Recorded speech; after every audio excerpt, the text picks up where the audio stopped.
Chapter 1. He died.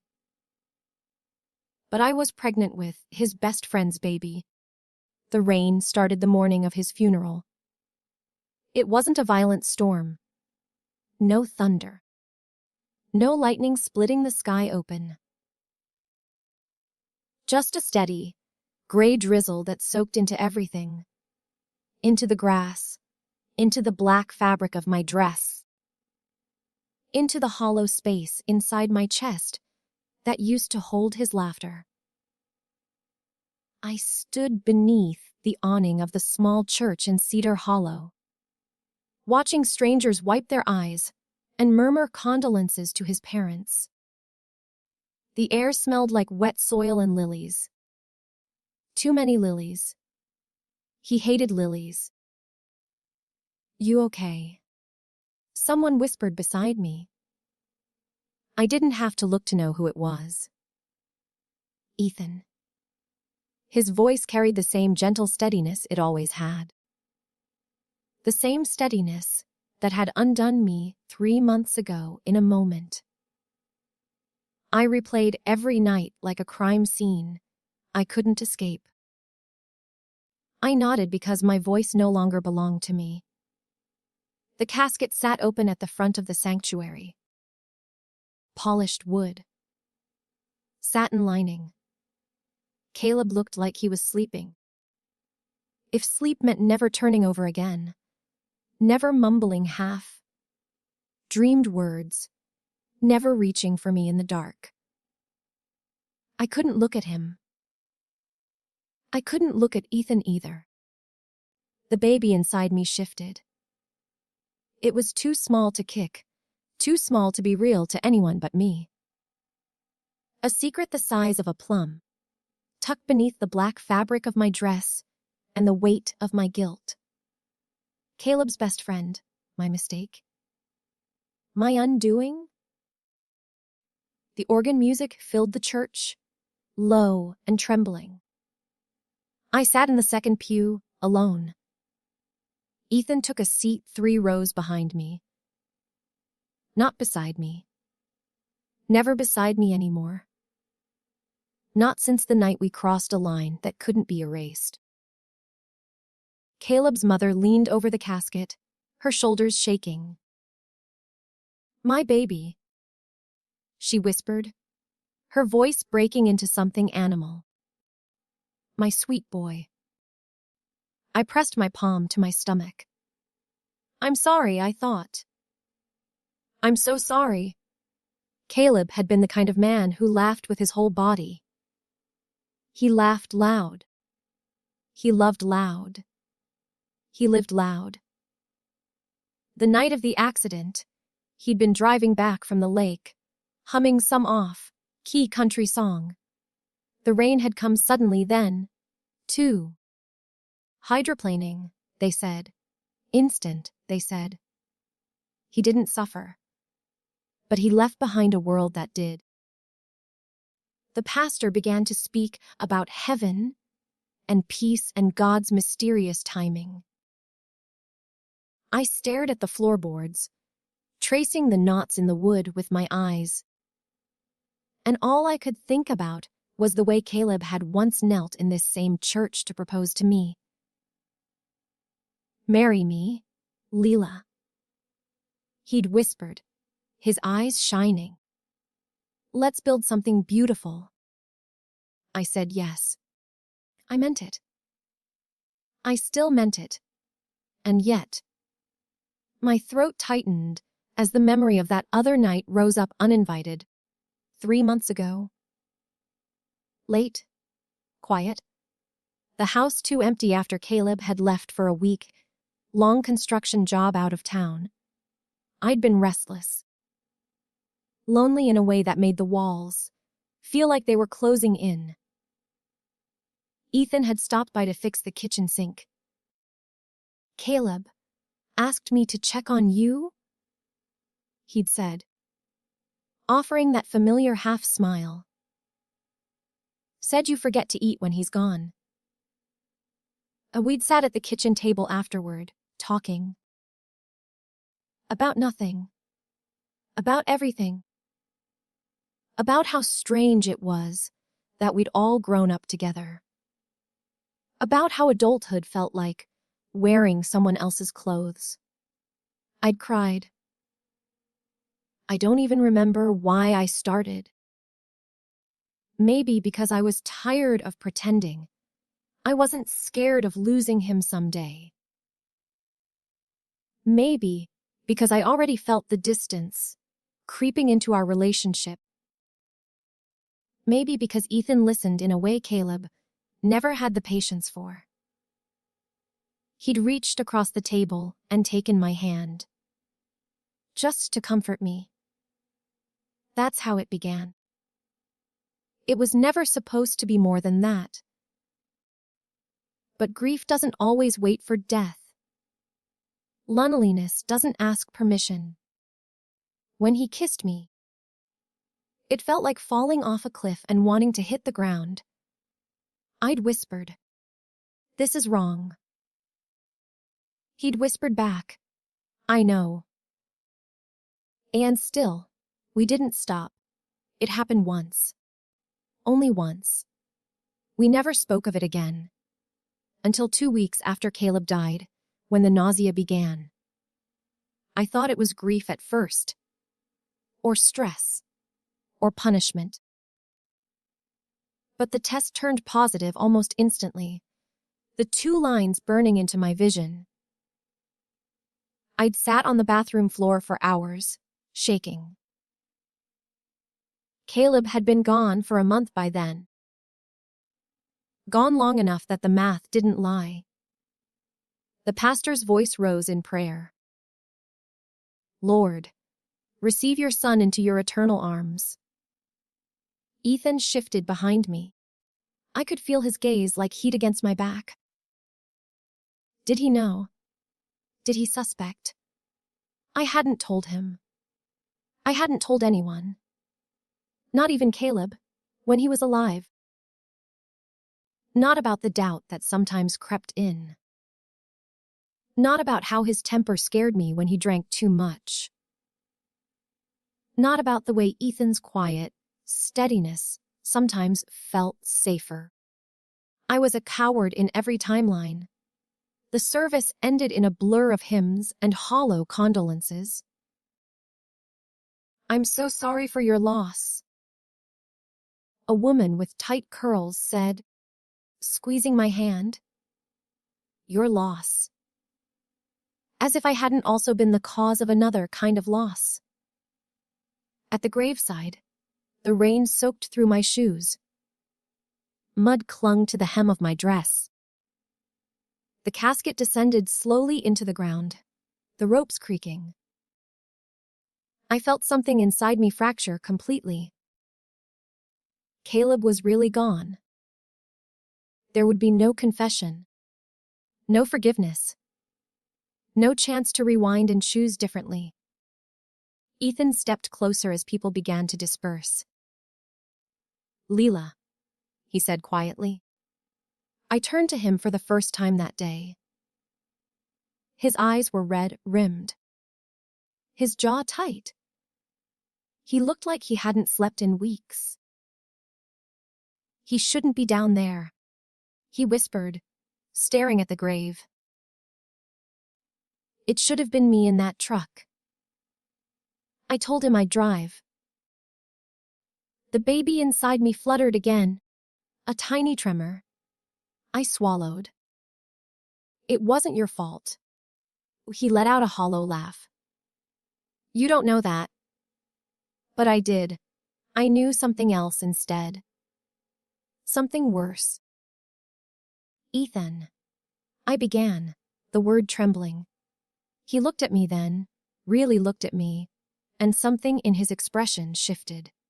Confusion. Concern. "What is it?" I opened my mouth.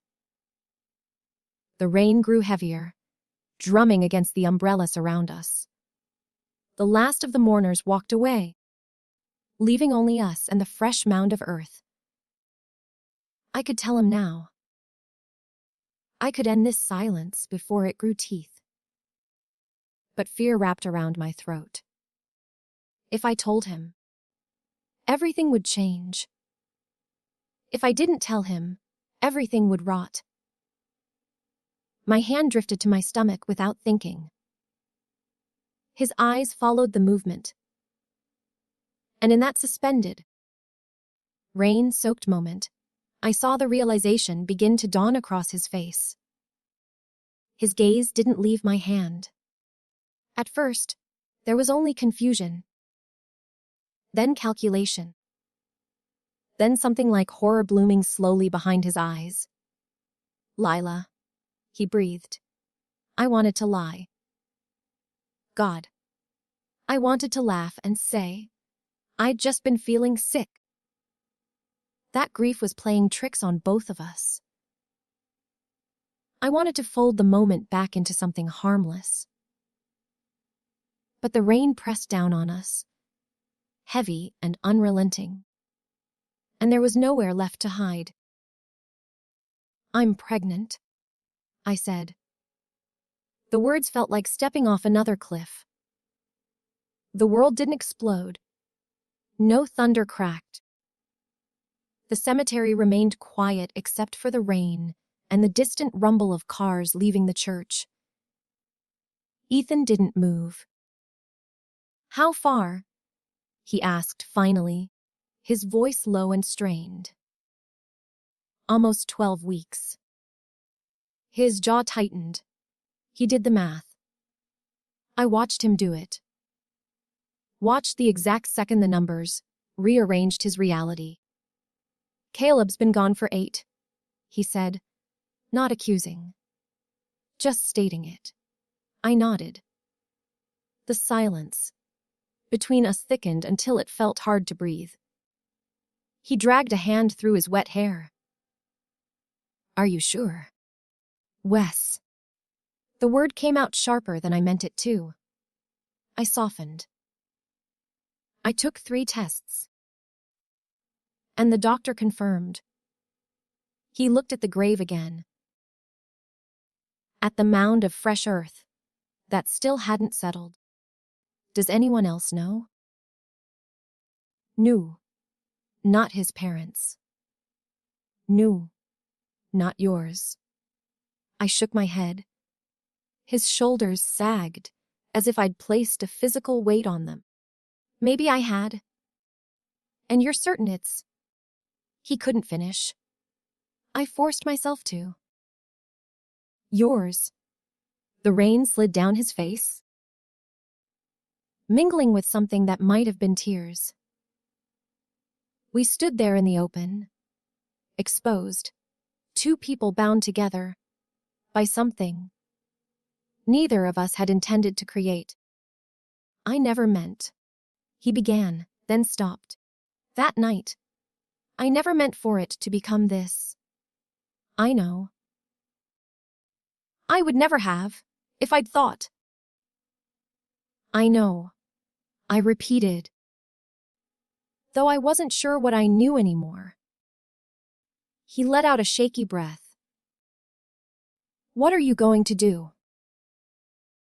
The question lodged in my chest like a shard of glass. I don't know. That was the truth. Every option felt like betrayal. If I kept the baby, I would raise Caleb's best friend's child in the shadow of his grave. If I didn't, I would carry another kind of loss inside me forever. I can't lose another piece of him. I whispered before I could stop myself. Ethan's eyes flicked to mine.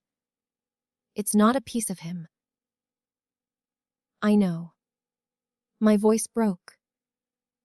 But it's a piece of my life, and he was my life.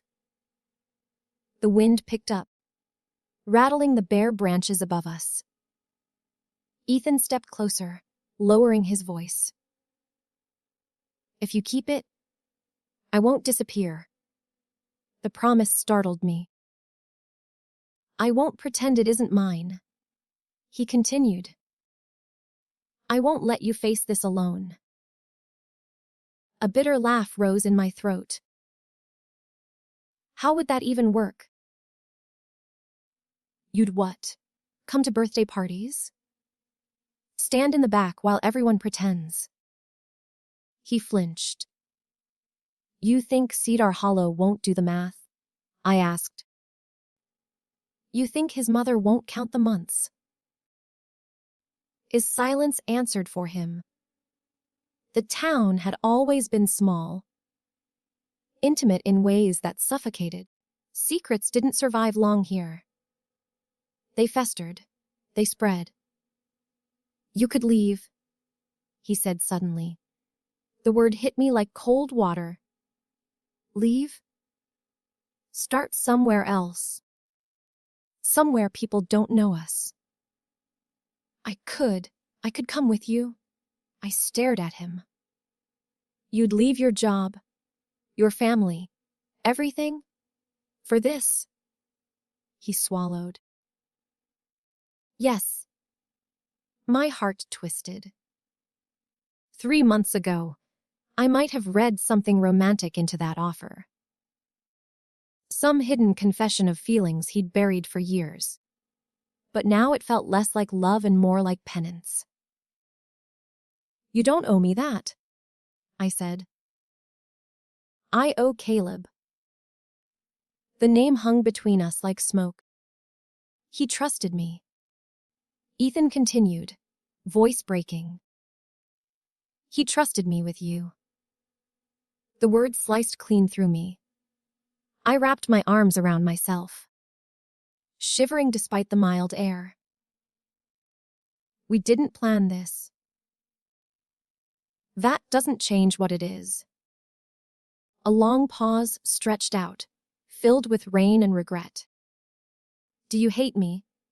I asked quietly. His head snapped toward me. Numps. You should. I don't. His voice was firm now. I hate myself sometimes. I hate that I wanted you before that night. I hate that I didn't leave when I should have. But I don't hate you. The confession stole the air from my lungs. You wanted me? I whispered. He looked away, jaw tight. Since high school. My stomach turned. Not from nausea this time, but from the weight of what that meant. Caleb knew. I asked. No. His voice was immediate. I would never have told him. I buried it. I thought I had it under control. But you didn't? No. The rain began to lighten, thinning into a mist. I looked at the grave one last time. He loved you, I said. You were his brother. I know. And now. He finished the sentence in a whisper. Now I'm the man who betrayed him. We stood there until the cemetery was nearly empty. I have a doctor's appointment next week, I said finally. First ultrasound. His eyes flickered. Can I? I don't know. I admitted. He nodded, accepting the uncertainty. As we turned to leave, I felt the ground shift beneath my feet. Literally. My heel sank into the soft mud, and I stumbled. Ethan caught me instantly, his hands firm around my arms. For a second, we were too close. His warmth seeped through the thin fabric of my dress. His breath brushed my cheek. I remembered that night. The way his hands had felt then. The way I'd clung to him like he was a lifeline instead of a storm. I pulled away. We can't do that again, I said, more to myself than to him. I know. But the way he looked at me told me knowing wouldn't make it easier. When I reached my car, he stopped me. Leela. I turned. If you decide to keep the baby, I'll stand by whatever story you want to tell, even if it means I'm the villain. A hollow ache spread through my chest. You're not the villain, I said softly. He gave me a sad, almost disbelieving smile. That's generous of you. I drove home alone. The house felt cavernous, without Caleb's boots by the door, without his music blaring from the kitchen. I dropped my purse on the table and sank onto the couch, staring at the blank television screen. 12 weeks. A life growing quietly inside me. I pressed both hands to my stomach. I don't know how to do this, I whispered. The room offered no answer. Outside, the rain finally stopped. The silence after the rain felt unnatural, like the world had exhaled and forgotten to breathe back in. I stayed on the couch until the light outside the windows shifted from gray to gold to blue. Caleb used to tease me for sitting in the dark. Electricity's not that expensive, Leela. He'd laugh, flipping on every lamp in the living room. You don't have to live like a cave troll. I almost reached for the switch now. Almost. Instead, I let the darkness press against me. 12 weeks. I closed my eyes and tried to imagine the baby as something other than a consequence. Something other than proof. I tried to picture tiny fingers, a heartbeat, a face I hadn't seen yet. But every image tangled with Caleb's. Caleb teaching a child to fish at the lake. Caleb lifting a toddler onto his shoulders. Caleb kneeling beside a crib, whispering ridiculous lullabies off key. The ache was unbearable. A sharp knock on the door startled me upright. My heart jumped into my throat. For one foolish second, I imagined it was Caleb. That this had all been a cruel misunderstanding. That he'd walk in soaked from the rain, laughing at the drama of it all. The knock came again. I stood slowly, my legs stiff, and crossed the room. When I opened the door, I wasn't surprised to see Ethan standing on the porch. He looked unsure of himself. Like a man who'd rehearsed a speech and forgotten it at the last second. I know you probably don't want to see me, he said quietly. But I didn't like the idea of you being here alone tonight. His truck idled at the curb. I stepped aside without answering. He entered carefully, as if the house were sacred ground. His eyes drifted over familiar objects. The framed photos, the worn recliner Caleb refused to replace, the fishing trophies on the mantel. He'd hate this, Ethan murmured. Being the center of attention? I asked. He gave a small, broken smile. Yeah. We stood awkwardly in the living room, the air thick with unspoken things. I brought food, he said, lifting a paper bag from the counter, where he'd set it down. You need to eat. The smell of fried chicken filled the room. My stomach twisted, both hungry and nauseous. You don't have to take care of me, I said. Maybe I need to, he replied. I didn't argue. We sat at the kitchen table where everything had begun 3 months ago. The same table. The same chairs. But nothing felt the same.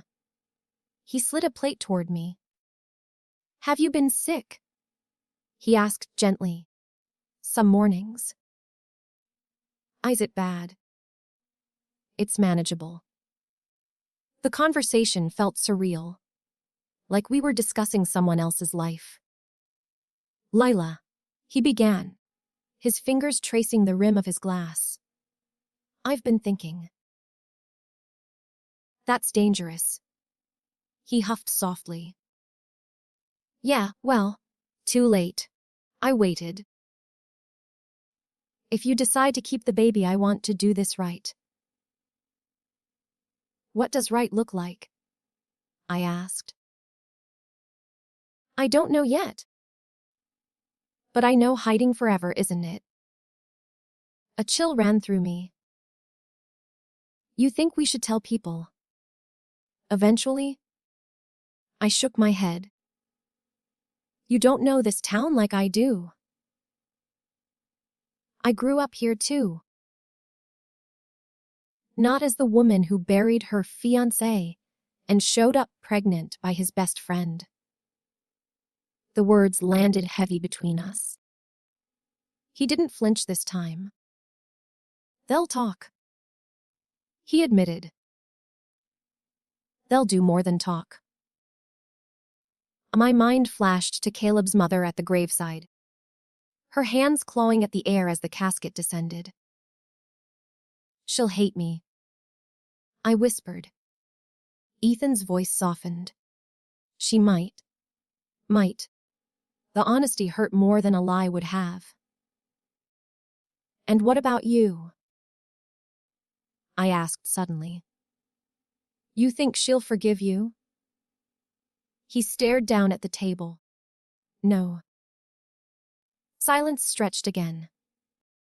I keep replaying that night, he said after a moment, trying to pinpoint the exact second I could have stopped it. So do I. If I had just left after fixing the sink. If I hadn't asked you to stay. If I hadn't kissed you back. The memories came in fragments. The warmth of his hand over mine. The way grief and longing blurred into something reckless. The way I'd whispered Caleb's name once, halfway between apology and plea. I loved him, I said fiercely, as if Ethan needed reminding. As if I needed reminding. I know you did. I still do. I know. The baby shifted again, stronger this time. A faint flutter that made my breath catch. I froze. What? Ethan asked. I think I felt. My hand flew to my stomach.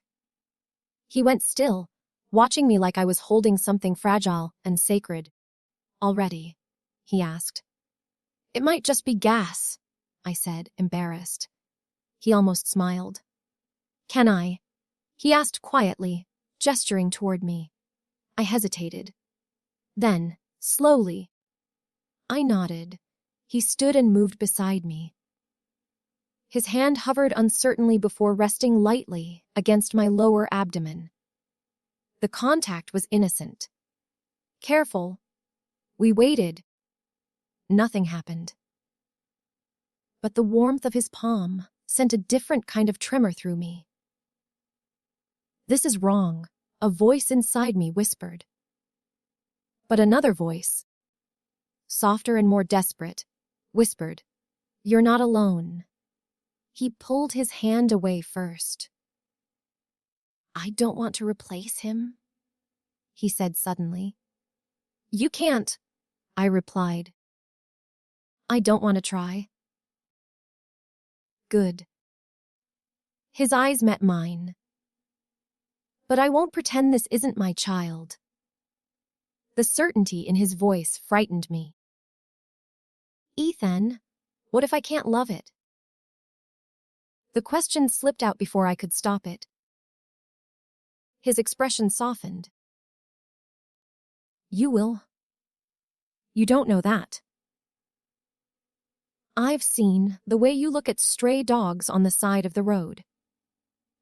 You cry over commercials. You once nursed a dying bird for 3 days. That was different. Why? Because this? My voice broke. This feels like proof that I failed him. He shook his head. It's proof that you're human. The words echoed in the quiet kitchen. Human. Flawed. Weak. Lonely. The clock on the wall ticked loudly. I should go, he said eventually. You need rest. I walked him to the door. Before stepping outside, he paused. If you ever feel like you're drowning, he said, call me. No matter the hour. I nodded. He hesitated, then added, I don't regret that I care about you. I regret the timing. I regret the hurt. But I don't regret caring. My chest tightened. After he left, I locked the door and leaned against it, sliding slowly to the floor. The house creaked around me, settling into night. I pressed both hands to my stomach again. I don't know who you're supposed to be, I whispered. I don't know what you'll mean to this town. Or to him. Or to me. A tear slipped down my cheek. But you're here. For the first time since the funeral, I let myself imagine a future that didn't include Caleb's return. It felt like betrayal. It also felt inevitable. The word echoed in my head long, after I dragged myself upstairs and lay down in the bed Caleb and I had once shared. I hadn't slept on his side since the accident. His pillow still held the faintest trace of his cologne. Cedarwood and something darker. I pressed my face into it and breathed in until my lungs hurt. I'm sorry, I whispered into the fabric. Sorry for that night. Sorry for the life growing inside me.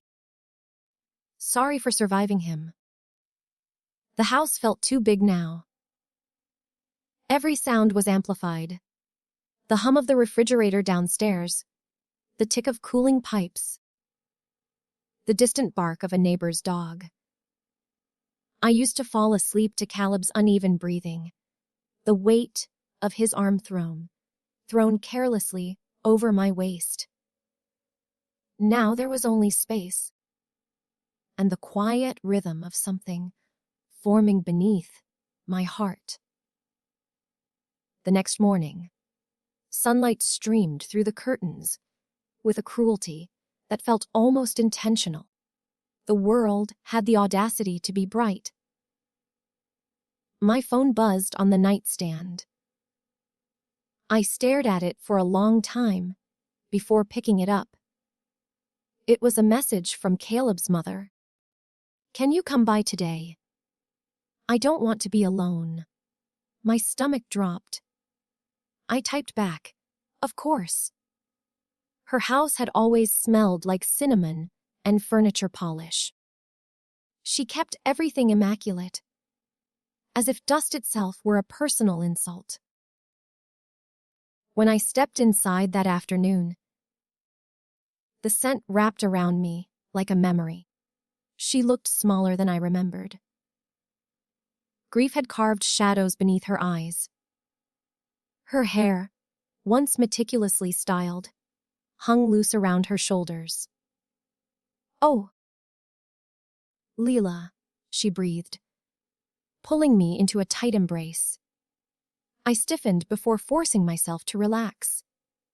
She wept against my shoulder, and I held her, my hands hovering awkwardly over her back. The guilt was suffocating. He was so happy with you, she murmured through tears.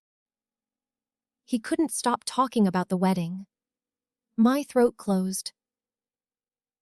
I know, I whispered. We sat at her kitchen table, the same place Caleb had done his homework as a boy. She poured tea with trembling hands. I keep thinking he's going to walk through the door, she said. Like this is all some horrible mistake. I nodded, unable to trust my voice. Her eyes searched my face. You look pale, sweetheart. Are you eating? Less. Sleeping. Not much. That's normal, she said gently. Grief takes it out of you. If only it were just grief. She reached across the table and squeezed my hand. You were his future. You know that, don't you? The words felt like knives. I loved him, I said carefully. She smiled sadly. He was stubborn, reckless sometimes, but he adored you. A flash of memory surfaced. Caleb laughing, pulling me into his chest at the lake, water dripping from his hair. I know, I repeated. She hesitated before asking, have you talked to Ethan? My pulse spiked. Not much, I said, which was technically true. He blames himself, she sighed. Says he should have been driving that night. It wasn't his fault. I replied quickly. She studied me. You've always defended him. The observation was innocent, casual, but it sent heat crawling up my neck. They were inseparable, she continued. Like brothers. I can't lose him too. You already have, I thought. Because once the truth came out, and it would come out, nothing would remain untouched. She stood abruptly. There's something I want to show you. My heart hammered as she disappeared down the hallway. When she returned, she carried a small wooden box. He was going to give this to you next month, she said softly.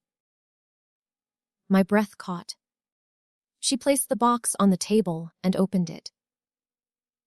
Inside lay a delicate gold bracelet, a tiny charm shaped like an infinity symbol, hanging from its chain. He said. It wasn't enough for everything you've given him, she said, with a watery smile. But it was a start. The tears blurred my vision. I can't. I began. You can, she insisted. He wanted you to have it. Well, my hands shook as I lifted the bracelet. It felt heavier than it should have. A start. The irony was almost unbearable. Thank you, I whispered. She reached out and brushed a strand of hair from my face, just as she had on the day Caleb proposed. You're still family to me, she said. The words lodged in my chest like a stone. Still family. How long would that last? As I drove home, the bracelet resting cold against my wrist, nausea rolled through me. I barely made it to the bathroom before vomiting. I sank onto the tile floor afterward, shaking. This was real. This was happening. I pressed my forehead against the cool porcelain of the tub. What am I going to do? I whispered to the empty room. The answer came in the form of another wave of nausea. Later that evening, there was another knock at the door. I knew before opening it who it would be. Ethan stood there, hands shoved deep into his jacket pockets. I saw your car at her place earlier, he said. How is she? Broken. He nodded slowly. Yeah. I hesitated before stepping aside to let him in. She gave me something, I said, holding up my wrist. His eyes fell to the bracelet. He swallowed. He told me about that. Said he hoped you wouldn't think it was cheesy. A sob rose unexpectedly from my chest. Ethan crossed the room in 2 strides and stopped just short of touching me. I can't wear this and carry your baby, I choked. It feels like I'm living 2 different lives. His voice was gentle. You are. The honesty hurt. I went to the cemetery again after work. He admitted quietly. I told him I'd take care of you. My head snapped up. Don't. What? Don't make promises to a grave about me. His jaw tightened. Why not? Because I'm not something you owe him. I know that. Do you? My voice trembled. Or is this just guilt dressed up as responsibility? The question hung between us. He didn't answer immediately. I don't know where guilt ends and everything else begins. He said finally. Everything else. The implication was dangerous. I looked down at my stomach, still flat enough that no one would notice. We have the ultrasound in 3 days, I said. He nodded. I'll be there? If you want. I closed my eyes. This was the point where my life could still fracture, cleanly in one direction or the other. But instead, it was splitting down the middle. I don't know what I want, I whispered. Ethan's voice softened to almost nothing. Neither do I. And in that shared uncertainty, the weight of what we'd done and what we were about to face settled over us like a second, heavier sky. And in that shared uncertainty, the weight of what we'd done and what we were about to face settled over us like a second, heavier sky. 3 days later, I sat in the dim ultrasound room, staring at the ceiling tiles, counting the tiny holes in them to keep from unraveling. Ethan sat in the chair, beside the examination table, knees bouncing despite his attempt to stay still. He hadn't spoken much during the drive. Neither had I. The radio had remained off. The silence between us fragile but not hostile. The technician entered with a soft smile. First one, she asked gently. I nodded. She dimmed the lights further.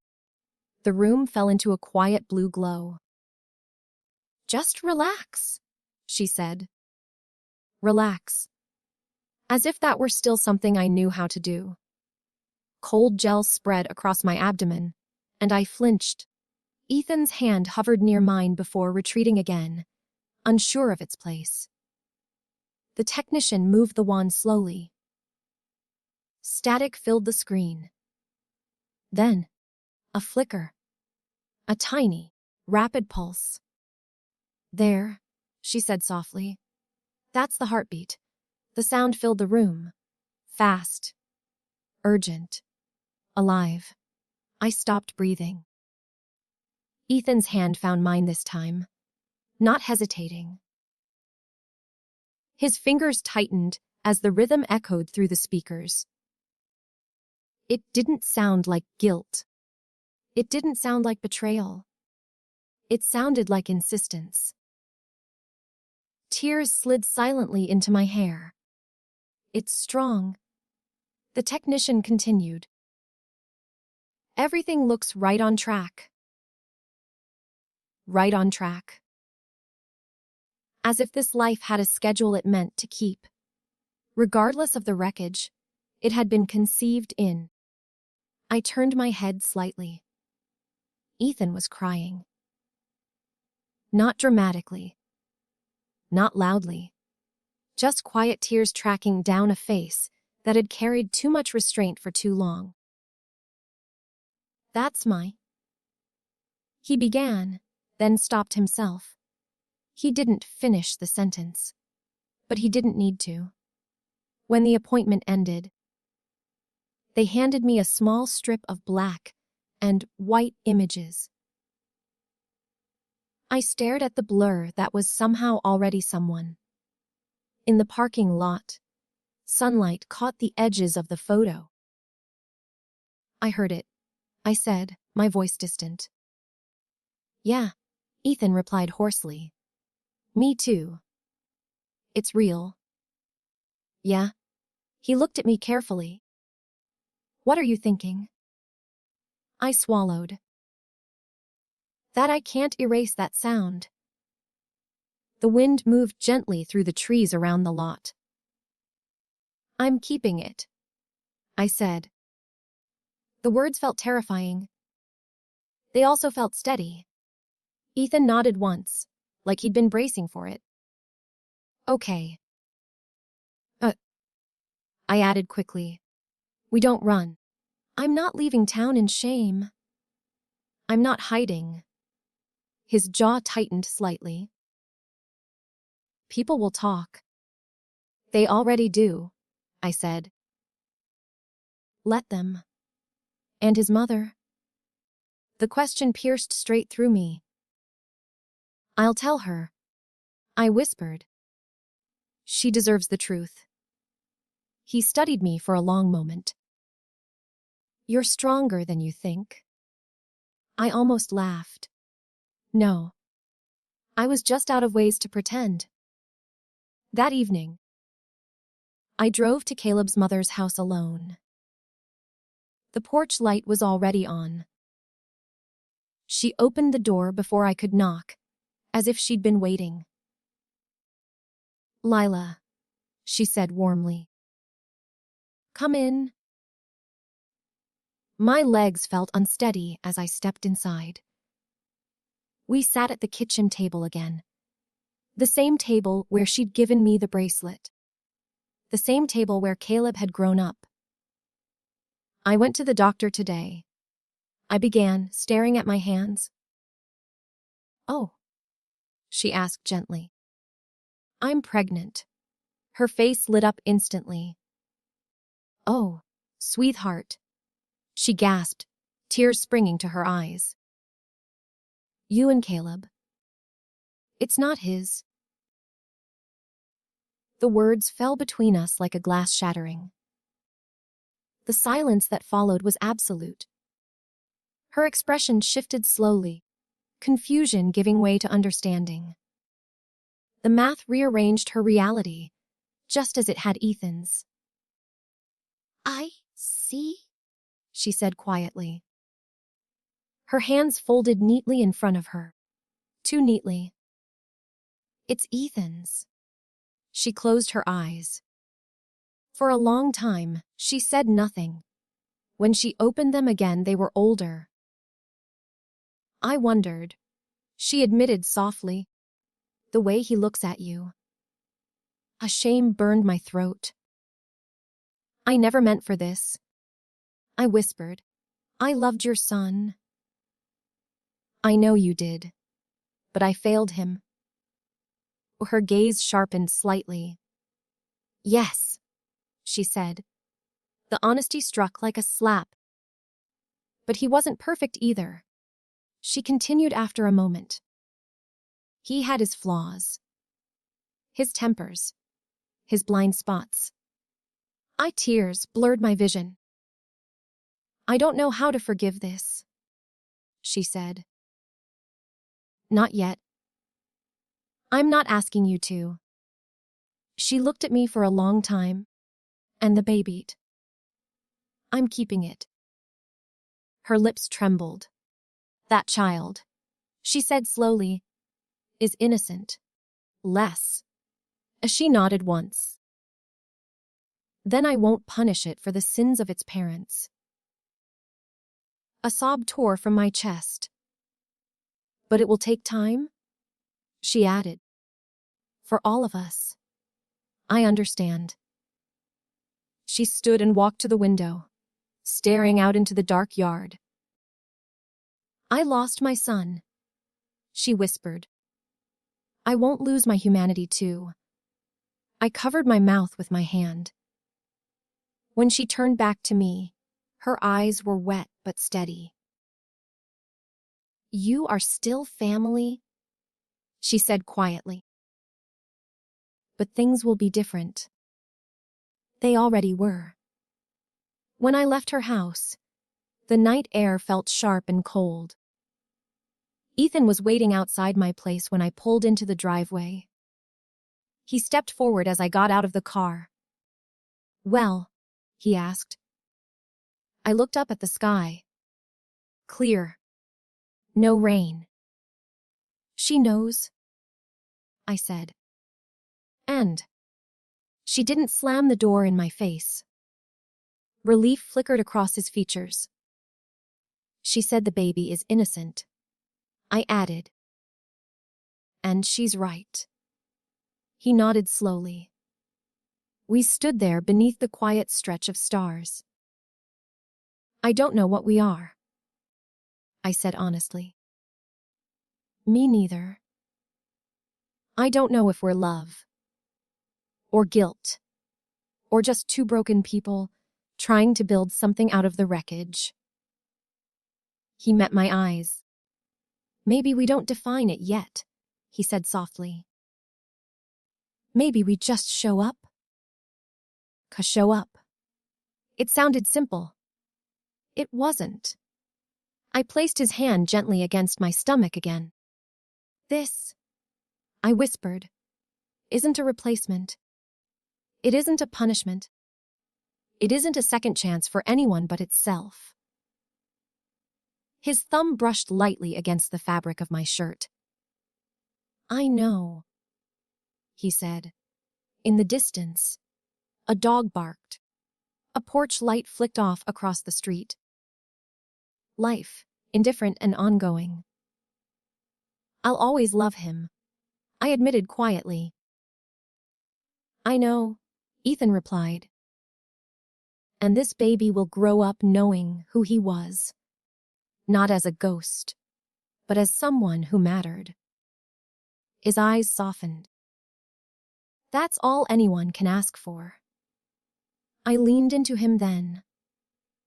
Not out of passion, not out of desperation, but out of a fragile, cautious hope. The grief didn't disappear. The guilt didn't evaporate. But beneath it all, steady and insistent, was the memory of a heartbeat echoing in a darkened room. Alive. And for the first time since the rain-soaked funeral, I allowed myself to believe that maybe, just maybe, something beautiful could still grow from everything we had broken.